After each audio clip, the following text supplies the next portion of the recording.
أعوذ بالله من الشيطان الرجيم. بسم الله الرحمن الرحيم. لإيلاف قريش إيلافهم رحلة الشتاء والصيف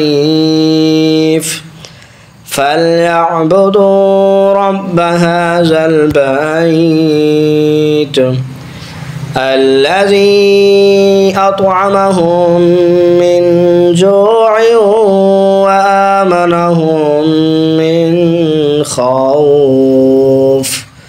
آمنت بالله. صدق الله العظيم.